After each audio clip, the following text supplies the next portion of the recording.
Boa noite, família. Boa noite, meus amados irmãos. Sejam muito bem-vindos ao nosso bate-papo dessa noite.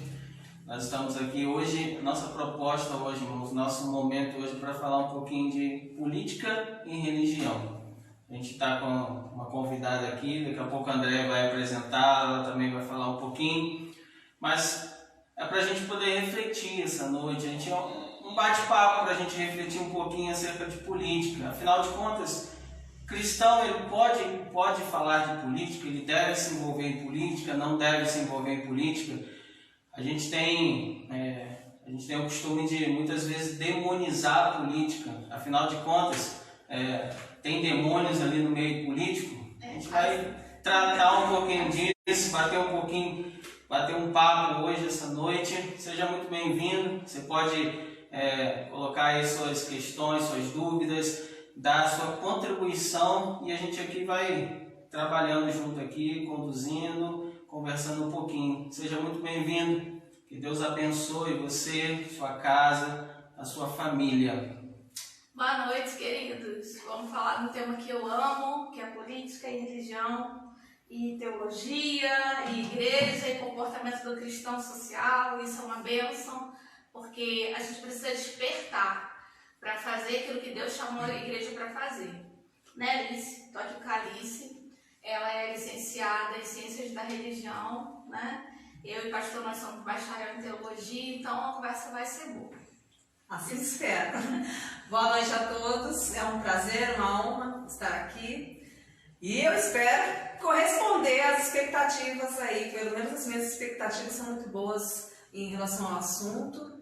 E, como dizem por aí, tem muito pano para manga. São assuntos que nos afetam diretamente e é um prazer muito grande, principalmente quando se refere às coisas do reino de Deus.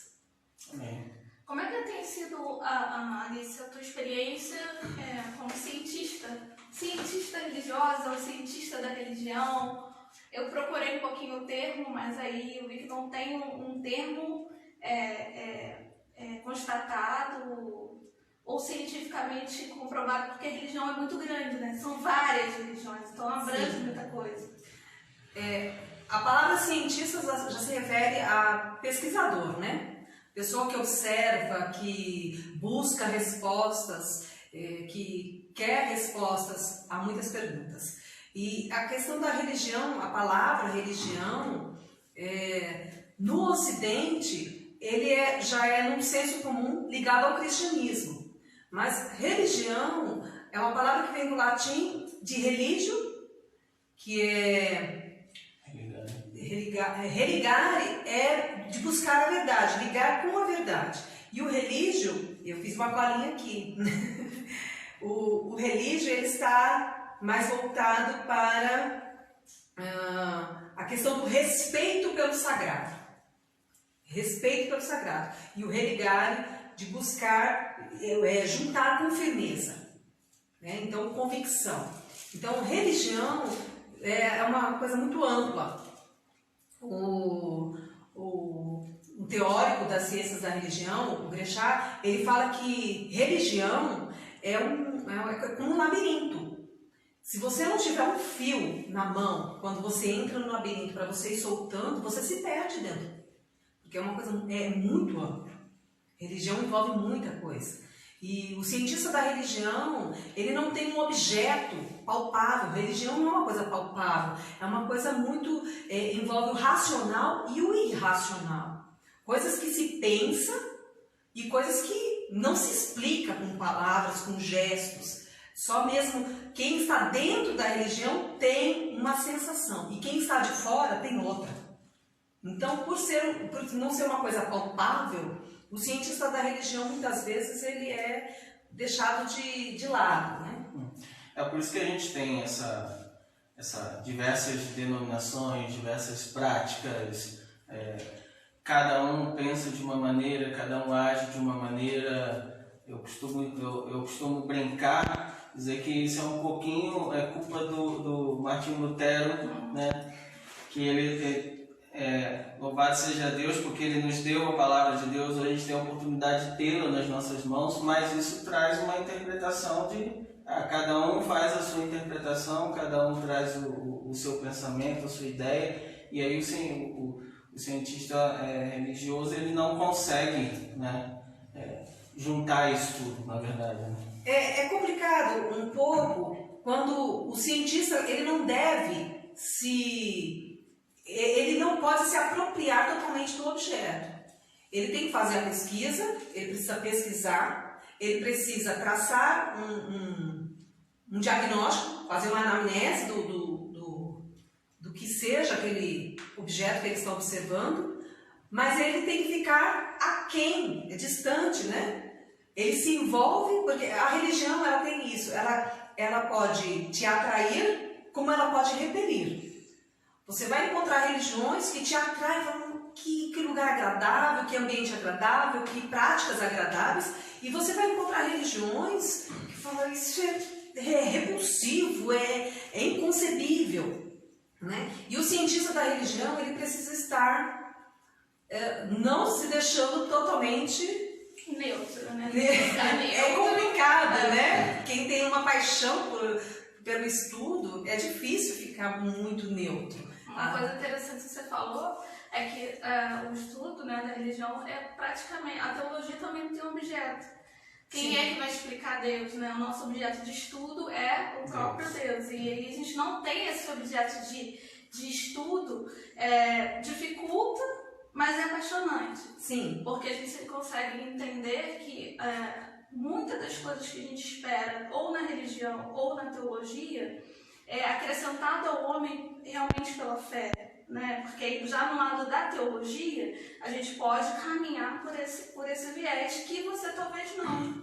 Então, porque você precisa da cultura. Quando você fala teologia, Andréa, você fala teologia do ponto de vista cristão.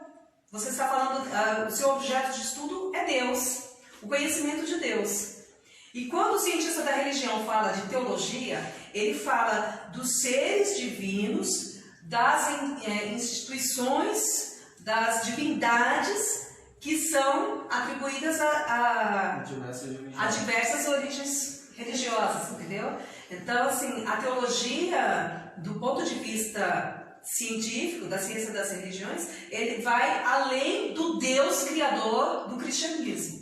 Então, quando a gente está no seminário, a gente estuda além. Sim. Mas, para mim, só é compreendida pela fé, talvez por causa da minha doutrinação cristã. Sim. Né? Embora a gente conheça na teologia, a gente tem que se aprofundar ainda em outros tipos de deuses, né? Que pra gente, aí a gente volta para dentro de casa, né? Por nossa cultura, nossa doutrina, nosso ensinamento, a gente crê muito que é bem fechadinho, né? Que é bem o cristianismo, né? E no seu caso você vai mais abrangente, estudando todas essas e esmiuçando cada uma delas de forma tentando, né? Não consegue alcançar todas. Agora você vê, quando nós olhamos para dentro da Bíblia, a própria Bíblia ela menciona vários deuses de outros povos. Ela menciona, o salmista ele fala, na presença dos deuses a ti cantarei louvores. O salmista reconhece a existência de outros deuses, que não é o Todo-Poderoso. Então, há essa questão aí que muitas vezes a gente deixa... Nós cristãos somos condicionados, muitos foram condicionados a acreditar que o nosso Deus é o Deus único e supremo. Sim, Ele é o único acima de todos. Ele é o Deus Todo-Poderoso. Mas nós precisamos ter a mente aberta para entender que há outros deuses que são cultuados aí, na nossa cultura, há outros deuses também. E também precisa ser respeitado. Sim. Eu acho que o tema hoje, como é política, e eu acho que a gente precisa pensar muito no respeito. Porque ainda que eu, como cristã, bacharel em teologia, entendo que o meu Deus é um Deus soberano, eu não posso desrespeitar a religião do próximo. E assim vai na política. Né? Quando a gente pensa do porquê que o cristão se afastou tanto da política, se a política também, na etimologia dela, ela tem um conceito de ser cidadão. Sim. Né? Esse é o mais interessante. A política, a palavra, ela quer dizer, entre outras coisas, ser cidadão, pertencente a uma cidade, né? Atuante naquela cidade. E às vezes a gente se perde também nesse conceito por causa de A ou B, por causa de muitas gritarias, né? Sim. A gente puxa para um lado, puxa para o outro. Quando você me perguntou, você tinha me feito uma pergunta se a Bíblia fala de política. E eu, nossa, eu quis voar nos números, eu falei, olha que bênção, né? A Bíblia, do Gênesis ao Apocalipse, eu vejo religião e política ali dentro. O tempo inteiro. O tempo inteiro. Todo, Porque em Gênesis, no primeiro capítulo, quando Deus fala assim, haja luz, e houve luz. E aí ele separou a luz das trevas. Opa! Ele já está agindo politicamente. Organizando o ambiente. Aí, depois, mais à frente, ele diz assim, façamos o homem a nossa imagem e semelhança. Ele chamou outros para conversar, falando, vamos fazer, vamos combinar, vamos planejar, vamos fazer o homem a nossa imagem e semelhança. Para mim, isso é política. Sim, eu acho interessante que algumas pessoas vão até falar assim, não, mas olha para Jesus, e Jesus ele não se envolvia, não queria se envolver. Mas na verdade, o contexto ali, alguns não percebem isso, que os próprios discípulos, eles aderem a Jesus no primeiro momento com uma ideia de Jesus vai tomar o poder, porque eles estavam esperando aquele Messias como Davi. Sim. Jesus vai tomar o poder, vai derrubar o império, vai ser o Todo-Poderoso, nós vamos dominar tudo. Então, é política. Sim. Né? Tanto que um texto que eu estava lendo, o texto base de Mateus 22, onde fala, dai a César o que é de César e dai a Deus o que é de Deus. Tributos, a questão dos tributos. Sim, a questão dos tributos. Jesus estava ali ensinando a eles justamente, falando assim, olha, a gente tem a política sim, e o contexto grego, romano, eles estavam sempre envolvidos em política. Sim. É interessante que a palavra política, ela foi conceituada por Aristóteles. Por 300 anos antes, mais de 300 anos antes de Jesus vir ao mundo. Mas antes dele conceituar, o Antigo Testamento já tinha acontecido. Sim. E a política já existia, né? E quando Jesus vem, ele também fala questões políticas. Quando ele fala, quando você cita esse texto, dai a César o que é de César, ele está dizendo, tudo que o governo, o político, o que for determinado pelas autoridades, você deve cumprir. Então seja exemplo. Não faça o que os rebeldes querem, faça o que o governo manda. Seja exemplar. Seja exemplar. Né? E ele ainda fala, tudo o que vocês querem que os homens vos façam, fazei vós também a eles. Então vocês querem ser respeitados? Respeitem. Né? Então, isso para mim é política. Lembrando de Aristóteles, né, ele fala que a política é um meio de trazer felicidade para o povo. Né? O bem comum. O bem comum. Sim. O que na prática não acontece, porque você vai mais para frente, você pega Max Weber, que ele vai dizer que a política, na verdade, é um meio de se chegar ao poder, que Sim. é mais a nossa realidade do que o que Aristóteles falou, né? Sim. E Aristóteles, ele vai ser muito citado. Agora, eu estou lembrando aqui de Santo Agostinho. Santo Agostinho, ele, quando fala de política, ele vai usando o modelo romano. Roma decaiu justamente porque era um governo que ignorava a questão religiosa. Tanto não queria se intrometer nas questões religiosas e não queria os religiosos dando pitaco na política e se deixava influenciar pelos desejos carnais, pela promiscuidade, por jogos, por competições e comelanças e bebedices, e o distanciamento da religião era tamanho, e isso só afundou. Só afundou. E é interessante porque falar do Império Romano, porque ele vai agregando as pessoas, como ainda hoje se faz, né? A gente não tem mais o Império, mas a gente tem uma religião que também agrega. Sim. Né? Então, né, nessa época, ele só ia agregando as pessoas, ele só queria comandar, né? Ter o território, Sim. independente da religião daquele povo. Ele não proibia as pessoas de continuarem cultuando os deuses que eles quisessem, mas eles queriam governar. E hoje a gente vê muito essa questão assim, da conquista de espaço político, Sim. independente de qualquer situação religiosa, né? E a gente lembra muito realmente de Agostinho quando ele fala que a religião a política, perdão, é para servir o povo e ela depende de algo além de servir um ao outro. Não é só porque o homem é bonzinho, né? Existe uma coisa que a religião traz ao ser humano, que faz com que essas coisas fluam mais naturalmente, né? Sim. E a gente busca sempre entender a política hoje, o contexto social que a gente vive hoje. A política, ela inverteu totalmente os valores e, para mim, tem a característica romana, que é o poder pelo poder. Sim.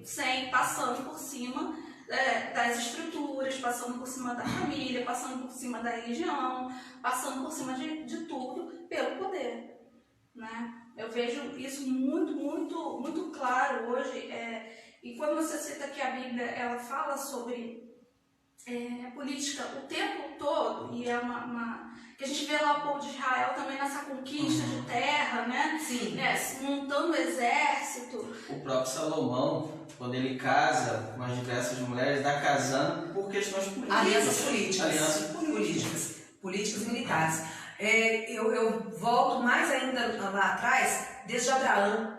Quando Abraão faz aliança com reis, né? Ele negociava. Jó era um comerciante, também tinha uma influência política na sociedade da época, né? O José do Egito se destaca politicamente na administração de um país. O próprio Moisés também, né? Moisés foi treinado para conduzir o povo, cresceu dentro do palácio, preparado para ser político, e foi justamente ele usado para conduzir o povo no deserto. Depois nós vamos ver Josué, vamos ver Daniel, um estadista de primeira. Então, assim, uma das perguntas que me mandaram é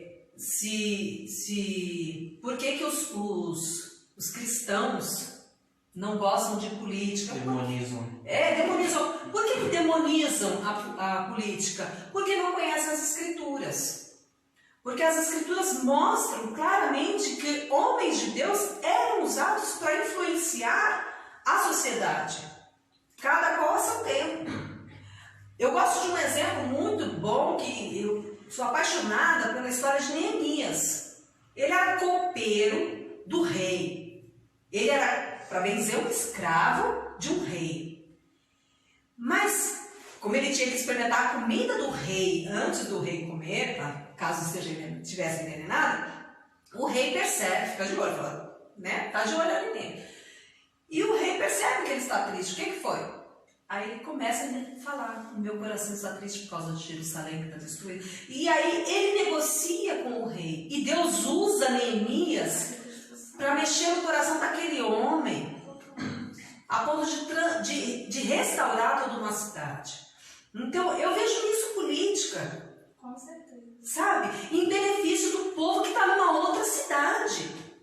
Você vê que desde lá de trás, a política e a religião estão sempre entrelaçadas. Sempre. E eu creio que por conta do que a gente vê na política hoje, a busca pelo poder, a busca pelo dinheiro, eu creio que tudo isso faz com que as pessoas demonizem a política. Sim. Mas em momento nenhum a Bíblia ela fala assim, deixa de lado, até porque, como o próprio Aristóteles falou, o objetivo é trazer felicidade para o povo. Se a gente está numa busca comum, e Jesus ensina isso a gente, essa busca comum de uma felicidade para o outro, de um bem-estar para o outro, por que não a política? Sim, quando Jesus fala assim, o resumo de todas as leis e os profetas, Amarás o Senhor teu Deus de todo o teu entendimento, de todo o teu coração, toda a tua alma, e amarás o teu próximo como a ti mesmo. Então, quando você se coloca no lugar do teu próximo, você pensa bem, será que Deus se agrada? Será que, se Jesus estivesse aqui no meu lugar, ele votaria assim ou votaria assado? Será que essa ideologia que está sendo defendida, que está sendo pregada, que está sendo ensinada, agrada o coração de Deus? E eu amo a Deus acima de todas as coisas? Será que isso está agradando o coração dele? Então, quando nós começamos a questionar isso, é isso que Jesus quer, que a gente olhe para a política com um pensamento crítico e pensando se aquilo está agradando a ele. Uma coisa também que é muito interessante, só um detalhe, gente, eu tô aqui com o computador aberto, eu tô no Instagram, qualquer coisa, qualquer dúvida que vocês tiverem, mande pra gente, tá? Que eu tô aqui acompanhando e consigo perguntar pra Alice se for alguma dúvida sua, tá? É interessante a gente lembrar também que a política em si, ela sozinha ela não é nada, né? Sem Deus ela não é nada. Sim. E quando eu penso em política, eu penso na justiça social, na justiça divina sendo manifesta aos homens através da política, através do uns aos outros, né? Então, todas as vezes que a gente demoniza a política e diz que cristão não tem que ser racionalmente político, que não tem nada a ver com politicagem, né? Não tem nada a ver com corrupção. A gente falou o que significa política, a gente tem falado aqui o que Deus espera da política e espera da igreja. Então, quando a gente pensa que a política deve ficar à parte do contexto cristão, a gente se esquece que nós somos cidadãos dessa terra. Sim. Políticos por natureza, né? E por dever até. Quando você é cristão, você tem o dever de estar antenado para poder fazer a sua justiça social através dos meios que você tem, não somente da política, mas da sua prática diária. Então, quando a gente pensa na política isolada e a gente demoniza essa política, né, de forma que o crente, o cristão, o protestante, ele tem que viver alienado da política, é um grande erro. A gente está cometendo uma grande omissão das nossas responsabilidades sociais. Sim. Aqui no Brasil, justamente por causa de governos anteriores, alguns grupos religiosos decidiram que não colocariam servos da sua religião como candidatos, não apoiariam e não faziam política, e se pudessem não iriam às urnas, iam porque eram obrigados por lei, né? Mas não queriam conversar e diziam que isso era do diabo e tudo mais. E aí o que acontece? Nós sabemos que onde há homens, há corrupção, é provável. Todos os homens, carne e sangue, homens e mulheres, eu falo, carne e sangue, são passíveis de se corromper, né? E isso a Bíblia mostra também desde o Antigo Testamento. Então, o que acontece? Grupos religiosos criaram aversão. E pegam textos fora de contextos para dizer, você não pode se envolver com política. Um dos textos, inclusive, é a carta de Paulo a Tito. Quando ele fala, não se envolva em discussões de genealogia, quanto às leis e tal. Então, assim... É um contexto totalmente sim, do que é proposto. Eles já usam esse texto como um argumento para você não se envolver, né? E que quem milita, quando Paulo diz que quem milita pelas coisas do reino não se envolve com as coisas desse mundo. Então, assim, há razões para você se envolver apenas com as coisas de Deus e há razões para você se envolver, sim, nas coisas que estão na sociedade. Eu vejo uma demonização de ambos os lados, porque assim, os cristãos eles começaram a demonizar a política, porque você se envolver na política você vai ter essa questão da corrupção, você vai ter o pecado e tudo mais, esquecendo que nós somos políticos e somos chamados a buscar algo para o povo, a felicidade, como o Aristóteles falou, como Jesus ensinou a gente. Do outro lado, você tem a sociedade que ela também, de uma certa forma, eu enxergo assim, que ela demoniza a religião. Porque se a religião entrar, eles vão querer acabar com tudo, eles vão querer dominar tudo. Tanto é que o presidente agora do Brasil, ele começou a trazer uma questão religiosa que vem da esposa, que a esposa é membro de uma igreja, e começou a trazer essa questão religiosa. Isso já começou a fazer com que pessoas se levantassem contra. Sim. Mas o Estado é laico, não pode. Não levando em consideração que o nosso Estado, o Brasil, ele foi construído em cima de uma cultura religiosa. Sim. Tanto que você entra em determinados locais públicos, fóruns, por exemplo, você tem lá a cruz, o crucifixo, você tem a imagem de um santo ou de uma santa. Sim. É uma cultura que vem e aí me fez refletir sobre essa questão do Estado laico. Na verdade, a briga seria por um Estado laico ou a briga seria por um Estado ateu? Então, essa questão, você falar da questão do presidente do Brasil, o problema que eu tenho observado é o seguinte: em todo tempo, ele não é presidente. Tem um momento em que ele... Exato. Tem um momento, o que eu quero dizer assim, existe um momento em que ele é um cidadão. E ele pode exercer a sua fé. E as câmeras, a imprensa está filmando, está fotografando, tem que ter não, eles não estão pondo limite de horário. Fala, todo o tempo vocês estão filmando ele como presidente e ele como cidadão, como indivíduo que tem sua fé pessoal. Entendeu? Então é preciso ter um pouco de coerência nisso, né?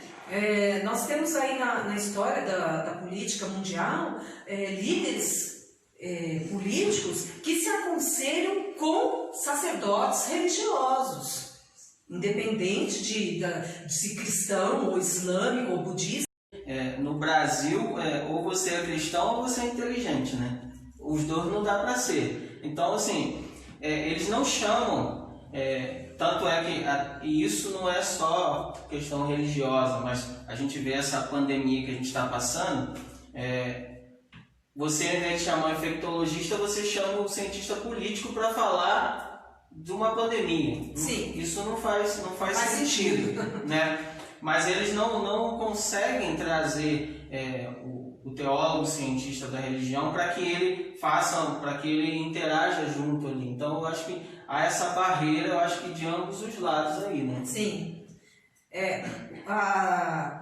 O exemplo da Alemanha, em termos de política, de conversa, de chamar para conversar, é muito comum na Europa. A Europa, quando você fala de religião, ela foi formada praticamente na base do cristianismo. Então ela não pensa em outras religiões num todo, no geral, mas tem essa preocupação de chamar os líderes religiosos, os pensadores religiosos, para falar de todas as questões que envolvem a sociedade. Já no Ocidente, que é uma formação muito diversificada, né? Há um pluralismo religioso, é mais complicado, porque algumas religiões são altamente puritanas, outras são extremas em termos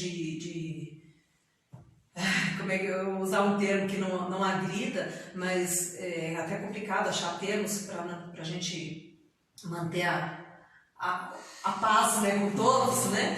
Mas esse pluralismo religioso muitas vezes não agrada a alguns, mas desagrada uma grande maioria, sabe? E aí quando vai para o lado político, os próprios políticos hoje no Brasil, os próprios políticos da bancada evangélica muitas vezes não chegam a um consenso. Então, no seminário que eu participei em São Paulo, um dos professores dizia que o povo cristão no Ocidente tem um defeito muito grande, é um exército que dá tiro no próprio pé muitas vezes. Com certeza. Sabe? Então, assim, já começa daí. O povo cristão se divide muitas vezes. E essa divisão que gera muitas vezes as polêmicas. Se não conseguimos falar uma mesma língua, como é que nós vamos nos representar diante da sociedade? Sim, porque você tem, de um lado, aqueles que demonizam a política, do outro lado, vocês têm aqueles, se é que a gente pode chamar assim, né? Os religiosos radicais políticos, né? Sim! Que aí entram na política de uma maneira que... E vão para os extremos, vão né? para os extremos. Não, e no meio ainda tem uma outra terceira figura aí que não pode esquecer, gente, que é o joio, né? São aqueles que estão se aproveitando da religião, Sim. né? Estão usurpando da população do povo, levando uma fé que não tem nada a ver com Cristo, Sim. né? E estão ali no meio, fazendo mercadejando.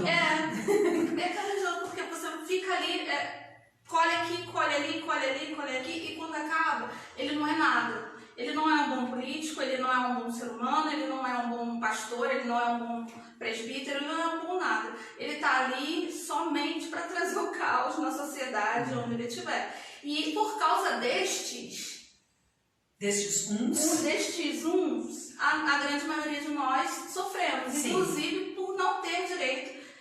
Quando uma vez eu fui conversar sobre política e uma moça falou assim, mas você é cristã? Sou. Não me identifico nada, sou cristã. Mas vocês não têm que se meter nisso, por que vocês estão se metendo nisso? Falei, querida, como eu não vou me meter nisso? A pergunta é o inverso, de como eu não vou pensar nisso? Como eu não vou conseguir pensar que tem alguém sofrendo, porque hoje morrendo pessoas sem respiradores, porque um cidadão achou que ele poderia roubar.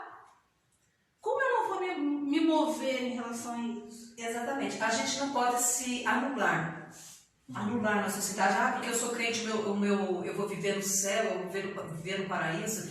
Não. Enquanto nós estamos aqui, nós somos sal da terra e luz do mundo. Então, assim, religiosamente, nós precisamos temperar a nossa sociedade. Então, quando nós olhamos como cristãos para a sociedade, peraí, eu tenho que fazer uma diferença. Eu tenho que marcar minha época, eu tenho que marcar minha geração. Aí, eu acabei de falar como cristã. Como cientista da religião, a gente também tem que observar isso. A gente observa isso. Quando que um político está sendo religioso, quando ele está sendo político mesmo de fato, ou quando ele está sendo um hipócrita. Aí ele causa vergonha para a sua religião, aquela religião que ele diz que professa, que segue. Você tem esse meio que a André falou, de pessoas que estão ali na igreja ou em diversas outras religiões e usam o seu público para ganhar o cargo político. E aí com a ideia de, não, a gente vai trazer melhorias para a gente. Só que essa melhoria, às vezes, até chega para eles, mas é só para eles, só para aquele grupo ali, e os outros não, ele não pensa no coletivo. E aí você vai totalmente de contra o que Jesus nos ensinou. Sim. Né? De olhar para o outro, olhar para o coletivo, trazer essa felicidade para a sociedade. E você tem também, e aí alguns se aproveitam disso, né? Sim. Aí que tem aquela questão, você, por exemplo, você tem uma base política hoje cristã lá no Congresso.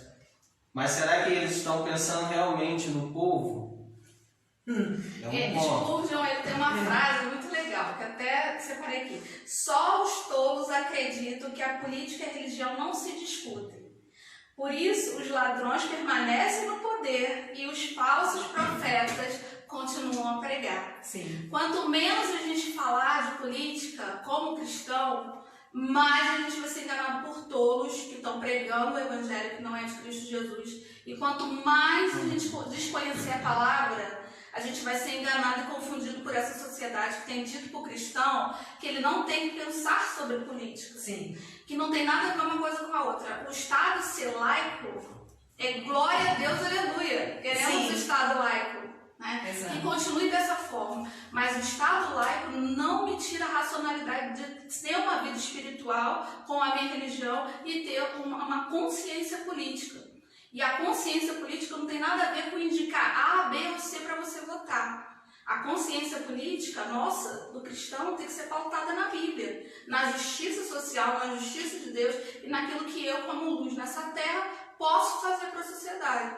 Então, a gente precisa despertar para essa fala de Spurgeon, porque a gente tem sido governados por tolos, né? Sim. E tem sido alimentado espiritualmente também por todos, muitas vezes, né? E por que a gente se alimenta dessa coisa toda, dessa coisa nojenta? Porque a gente não conhece a palavra de Deus. Sim, Jesus disse claramente que nós erramos por não conhecer as Escrituras. Então nós erramos quando nós levantamos a bandeira de A ou de B, nós erramos quando nós colocamos o nosso voto em A ou B, nós erramos justamente quando nós quando conversamos sobre política dentro de casa, porque a gente não vai para dentro das Escrituras e fala assim, peraí, o que é que Deus planejou para mim, para minha família, para minha vida? Então agora, peraí, isso aqui tem que ser, não é só para mim, eu tenho que pensar no próximo também, então é isso que Deus quer, como é que eu vou fazer? E procurar se juntar às pessoas que pensam de modo igual, que entendem a Bíblia de modo igual.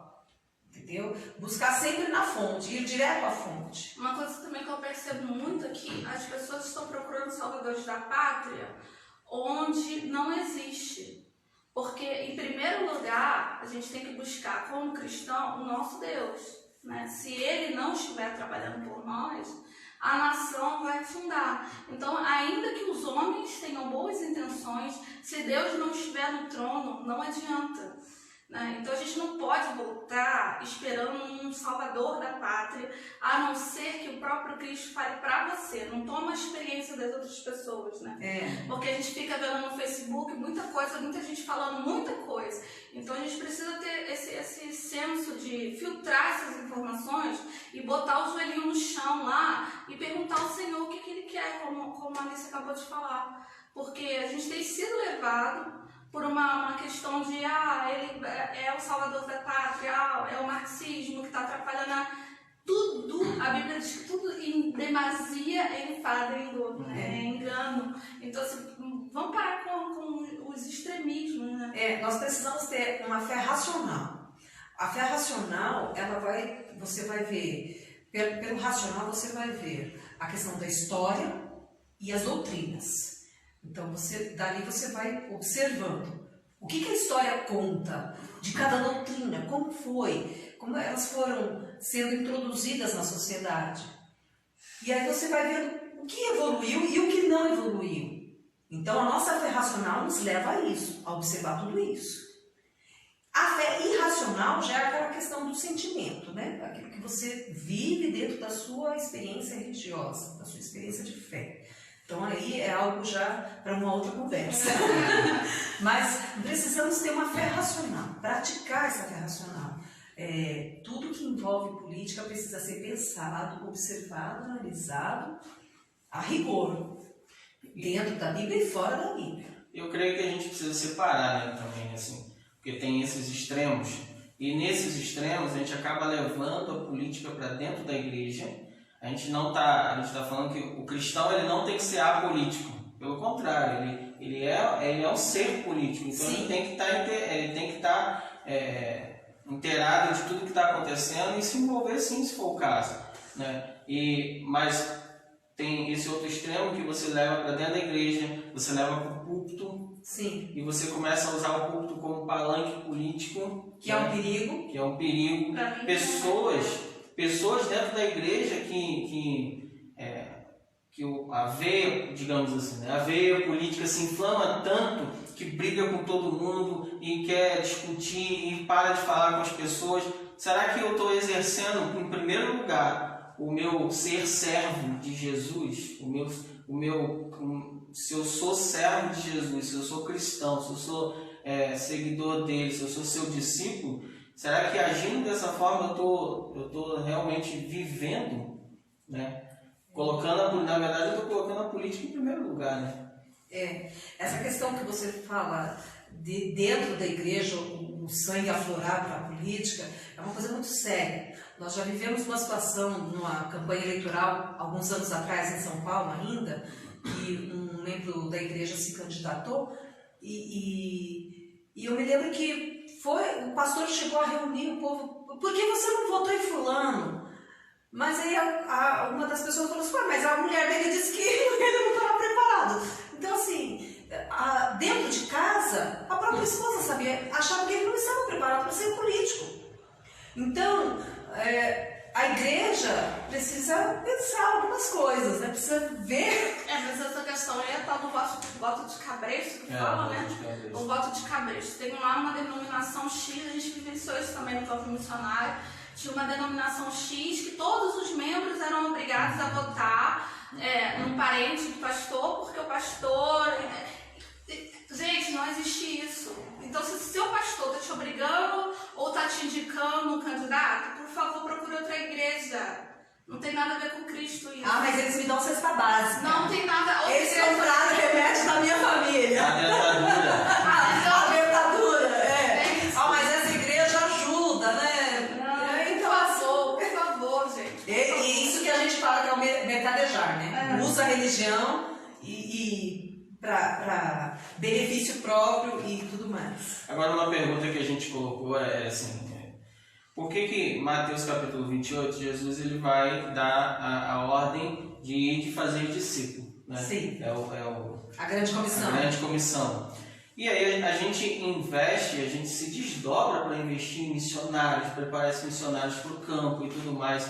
Mas a gente, por outro lado, a gente tem uma dificuldade muito grande hoje com a faculdade, por exemplo, de enviar nossos filhos, de enviar nossas crianças, os jovens, adolescentes, por uma faculdade, de incentivar eles a serem filósofos, a serem cientistas políticos, a serem químicos, biólogos. Então, biólogo nem se fala, ser um matemático e isso ser bênção no reino de Deus, ele ser bênção nessa área no reino de Deus. A gente tem essa dificuldade porque você tem aquela imagem na cabeça, se ele for para a faculdade, pronto, ele vai desviar. Mas e a base que ele teve, toda a base que ele teve, qual foi essa base, a preparação? Lá no seminário Betel, lá no Rio de Janeiro, eles fizeram algo interessante. Eles têm uma espécie de acampamento, né?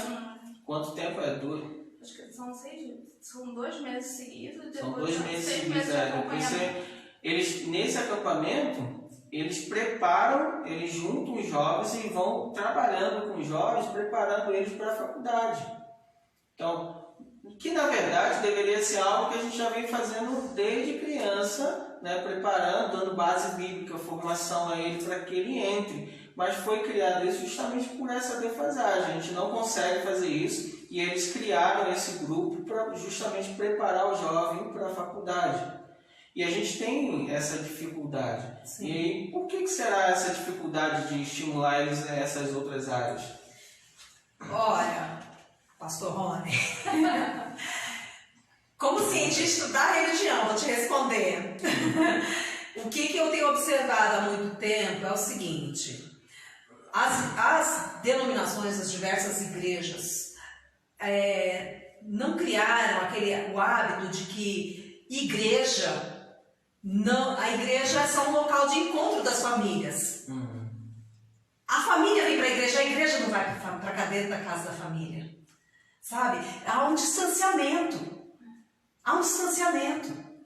Se você, como pastor, chegar numa família que tem filhos adolescentes e falar assim, olha, eu quero sentar com vocês vão trazer tal livro, caderno, lápis, borracha. Os pais, o que é? Tem pai que se levanta contra. Não quer o pastor dando conselho para os seus filhos, ensinando os seus filhos a matemática. Se o pastor procurar saber se o seu filho está indo na escola, frequentando a escola, como é que estão as notas do seu filho? Nossa! Tem pai que sai voando. Então, esse distanciamento de família e igreja, que igreja não pode se meter na criação, na educação, é isso que atrapalha muitas vezes o jovem de seguir uma uma carreira, uma profissão, buscar por uma faculdade, uma formação. Muitas vezes, os seus pais, eu venho de uma geração, graças a Deus, o meu pai era bem formado, os meus pais incentivaram todos nós a estudar, mas há uma geração que muitos pais não eram formados, então os filhos não tinham um padrão dentro de casa a seguir, né? Uma influência, né? E eu procurar lá fora. Quem vai influenciar o seu filho a estudar? O filho do nada quer ser engenheiro? Não. Sem ter uma referência. Então tinha as referências que vinham pela mídia, né? Vai ser engenheiro, fulano de tal engenheiro, mas vinha de fora. Quando vai na igreja, chega lá na igreja, o irmão é bem sucedido, é engenheiro, mas ficaram tão distante, não se procuraram. Irmão, como é que você fez? Como é que você escolheu sua profissão? Não tinha essa aproximação. Era muito difícil, um encontro só de domingo. Eu acredito que esse distanciamento é que dificulta. Vou voltar para esse tema aqui, que me lembra uma coisa muito interessante, mas a Natália está fazendo uma pergunta muito capciosa, hein, Natália? Jesus é da direita ou da esquerda? Ele é do centrão.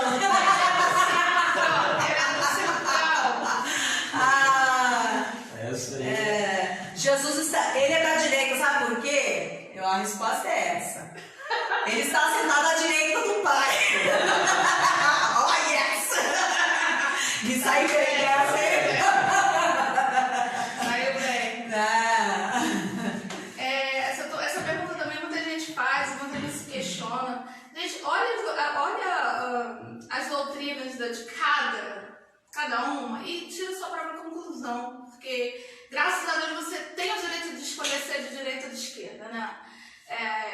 Eu acho que com tudo que alguma gritaria das duas partes sejam exageradas, eles têm direito de existir. Sim. Né? Isso que a gente precisa valorizar isso, a gente precisa lutar por isso. Eles têm direito de existir. O que não tem direito de existir é a discriminação contra o outro por ele ser ou não ser. O que não tem que existir é a guerra que se deu, né? A gente viu uma polarização tão grande na última eleição que vem trazendo e até hoje. Isso é que não tem que existir. Você concorda mais com qual filosofia, sabe? O que rege mais a sua vida? Eu acho que a escolha é por aí. Embora em algum ponto eles vão ter algumas coisas similares que você não concorde ou que você queira se abster, a gente precisa votar, a gente precisa se colocar, a gente precisa entender que nem tudo que está aí a gente concorda. Mas entre tudo que estava, a gente, dentro da nossa filosofia, a gente entendeu ser o mais coerente com a nossa caminhada. Então seja coerente na sua escolha, sabe? Não adianta você falar que é a favor da reforma agrária e você tem 30 anos e ainda é sustentado pelos seus pais. Então é uma coisa que vai começando a ser incoerente. Né? Não adianta você querer salvar a Amazônia, ficar lá lutando para salvar a Amazônia, mas você gasta papel na tua casa, assim, é torto e é direito. Então, seja coerente com as filosofias de cada uma delas, procure entender o que é ser direita, esquerda, direita, centrão e outras e afins, né? Porque hoje em dia tudo tem nomenclatura, né? Só para acabar com a nossa cabeça. Mas procure saber, porque o cristão, principalmente, ele precisa se posicionar. Agora, não é porque eu sou de direita ou meu irmão é de esquerda que eu tenho que ver que ele é meu rival, não é isso. Aí é que está o problema, o X da questão. Todas as ideologias têm direito de existir. Ainda que a gente não concorde, a gente tem que respeitar. Deixa eu interromper aqui. O maior político da face da terra que passou por aqui foi o próprio Jesus. Com certeza. Ele transitou entre assim, ó. A direita, a esquerda, sim, central.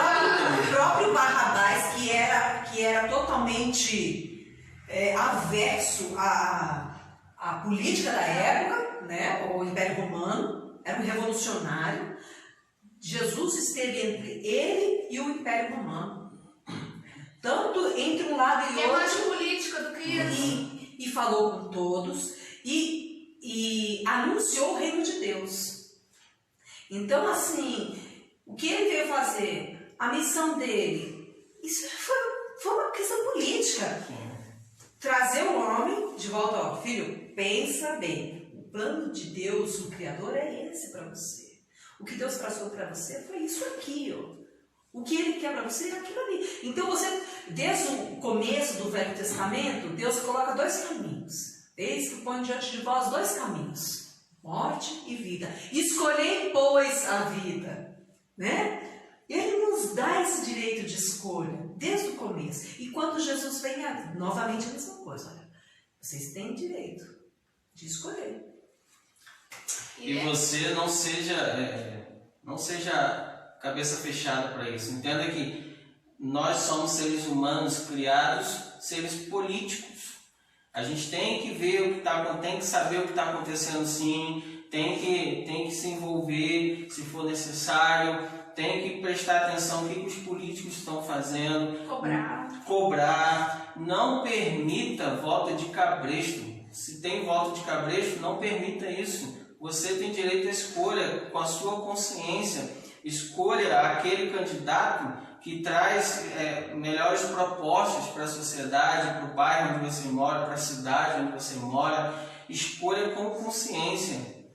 A gente precisa começar a refletir sobre isso, não demonizar a política. Nós somos chamados para nos envolver na política para o bem comum de toda a sociedade, como Jesus nos ensinou. E ele diz que todo político que está ali por graça e misericórdia de Deus, ainda que ele esteja lá fazendo coisa errada, graça e misericórdia de Deus, nós temos que estar orando pela vida dele, sim. Então você tem que participar, tem que participar mais. Não tem essa coisa de eu sou cristão e eu não me envolvo com política. Pelo contrário, a gente tem que se envolver. Ou então alguns vão dizer assim, olha, a gente tem que... O cristão é só evangelismo e pronto, esquece política. E não é assim. Aí você esquece da justiça social, esquece da sua função na terra, porque Jesus ele cumpriu o propósito dele. Qual é o seu propósito? O que você tem feito daquilo que Deus tem te dado? Né? Uma coisa, voltando um pouquinho ao assunto da educação, a gente pouco se liga que as universidades foram criadas, né? As grandes universidades e as mais importantes, mundialmente conhecidas, foram criadas, a maioria delas, por cristãos.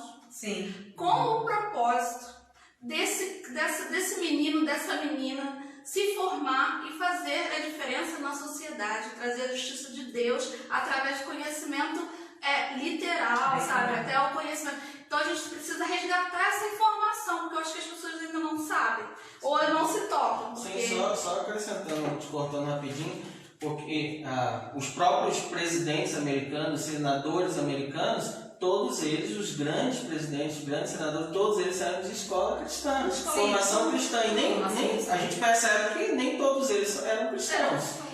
Mas existia um objetivo, e hoje a gente perdeu muito isso, né? Porque veio outras filosofias, entrou outras pessoas no decorrer da história, mas a gente esquece que se hoje a gente tem educação, é graças à EBD.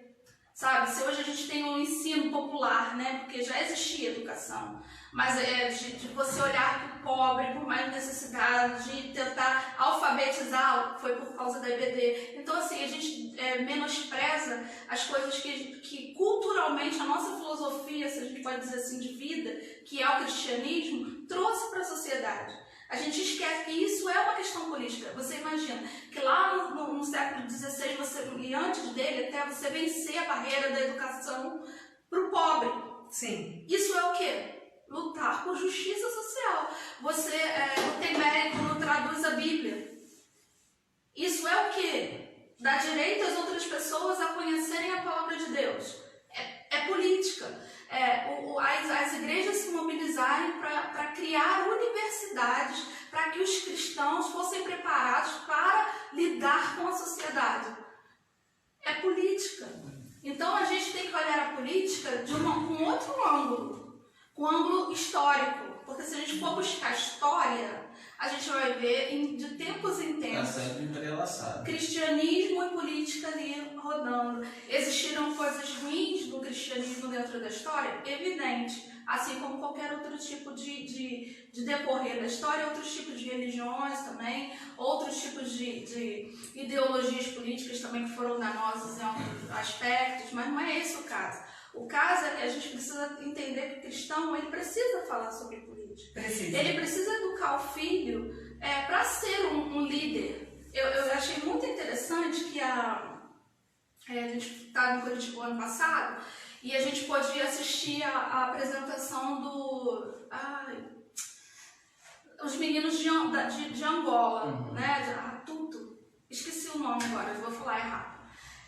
E os meninos de Angola, eles são preparados por uma instituição cristã para serem presidentes, líderes do país. E eles vivem num orfanato, né? Mas ali eles agregam outras pessoas da comunidade. E esse pessoal vem todo ano para o Brasil e faz em vários lugares, várias igrejas. Vocês devem conhecer, porque está me faltando o nome deles agora. E o testemunho deles é que eles são preparados, treinados para liderar, para ser presidente, para ser governador, para ser senadora, para ser politicamente. Por quê? Porque a única justiça que o cristão deveria entender não é a justiça do homem, não é o Supremo que vai determinar. É o próprio Deus, ele é a própria justiça. Se a gente seguisse a Bíblia corretamente, hoje talvez eu não sei se o mundo estaria do jeito que ele está. Com certeza não. Uma das coisas, quando nós começamos a conversar a respeito desse encontro, uma das coisas que eu falei ao pastor é que só existe uma única pessoa na face da terra que está pronta a se submeter à teocracia, que é o governo de Deus. Essa pessoa é a noiva. É a noiva de Cristo. Essa é a única. Noiva, gente. Quem é noiva, gente? Levanta. Essa é a única pessoa. Levanta a noiva. Então, assim, a teocracia seria o ideal, porque Deus não deseja o mal da humanidade. Um dia desses nós compartilhamos um vídeo, né, de um pastor de uma outra denominação, ele falando justamente isso. Não é Deus que manda o homem para o lago de fogo e enxofre. É o próprio homem que a si mesmo se condena. Não é? É a escolha do homem. É a escolha do homem. Então, o Deus, o Criador, ele não criou para destruir. Ele criou porque ele deseja o melhor. Então, ele não deseja o mal de ninguém. O nosso tempo está acabando, né? Já acabou o Instagram, nosso tempo do Instagram já acabou, mas assim, esse assunto na verdade é um assunto que vai ter outros momentos, esse assunto não acaba, né? A gente vai ter outros momentos que a gente vai bater um papo, mas entenda o seguinte, esse ano a gente tem eleição. Esse ano tem eleição. Pensa direitinho. Olha o candidato. Eu vou votar no candidato porque ele é da igreja ou é porque ele é de uma religião. Não. Eu vou votar naquele partido porque aquele partido é cristão. Não. Conheça o candidato, conheça a sua plataforma política, conheça, se você gosta de olhar para um partido, conheça a plataforma política daquele partido, se envolva no sentido de conhecer, se aprofundar. Da mesma forma que você busca se aprofundar na palavra de Deus, também procure saber em quem você está votando. Eu vou votar porque eu vou ganhar alguma coisa. Também não. Porque depois quem vai sofrer vai ser você, junto com a sociedade, porque ele não vai fazer nada pelo seu bairro, pela sua cidade, ele não vai fazer absolutamente nada e você vai sofrer junto com os outros. Então não faça isso. Tenha consciência política. Não se permita se deixar levar por volta de cabresto, porque eu vou votar porque indicaram. Uma coisa que acontece muito também nesse período eu não sei quem eu vou votar, na hora lá eu pego um papelzinho daquele no chão e voto. Não, pensa direitinho quem você vai votar, olha o candidato. Eu sei que está meio difícil, né, de a gente escolher, né, mas pensa direitinho, escolhe, que eu tenho certeza que peça a direção a Deus, principalmente. Deus vai dar direção.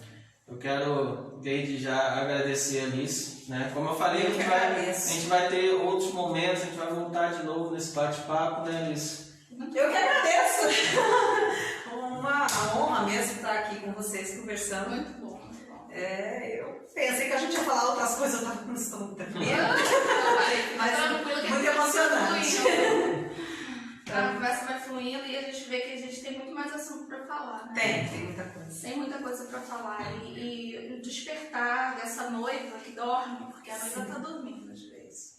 Né? Existe a igreja triunfante de Cristo Jesus, que é essa noiva que se levantará e através dela haverá justiça de Deus para os povos. Então, você é semente dessa justiça, você é semente, escolha certo, busque conhecer, porque às vezes até fazendo tudo isso que o pastor indicou e a gente vai lá fazer ainda dá ruim, mas a nossa função é fazer. Então, não se venda como muitos na história do cristianismo, da religião já se venderam. Não se venda. E ore por aquele que está no governo, independente se você gosta ou não, se é do partido que você gosta ou não, ore. A palavra de Deus, se você é cristão, é servo do Senhor, a palavra de Deus nos diz para nós orarmos pelos nossos governantes, para que Deus dê a eles sabedoria e direcione a vida deles. Tá bom? Que Deus abençoe. Eu quero já, antes de encerrarmos, eu quero deixar o convite para você. Amanhã, às 7h30 da noite, aliás, amanhã às 20 horas, né? 20 horas, nós mudamos o horário agora, é 20 horas, 8 horas da noite, nós teremos o nosso culto de oração. Então você é nosso convidado e eu quero orar pela sua família agora. Pai querido, obrigado, Senhor Deus, por esse tempo, obrigado pela vida da Alice, ó Deus, que o Senhor continue dando a ela direção, discernimento, sabedoria. Obrigado, Senhor, por cada um daqueles que nos assistem, Pai. Que o Senhor abençoe a vida, a família, abra portas de emprego, Senhor, para aqueles que precisam, Pai. Guarda essa casa, guarda essa família, Senhor, de todo o mal, esse mal que assola a sociedade, Senhor Deus. Nos guarde, Senhor Deus, nos proteja. Assim nós oramos, ó Pai, em nome de Jesus. Amém e amém. Amém? Que Deus abençoe você e que lhe dê um restante de semana abençoado. Amém. Glória a Deus. Muito bom.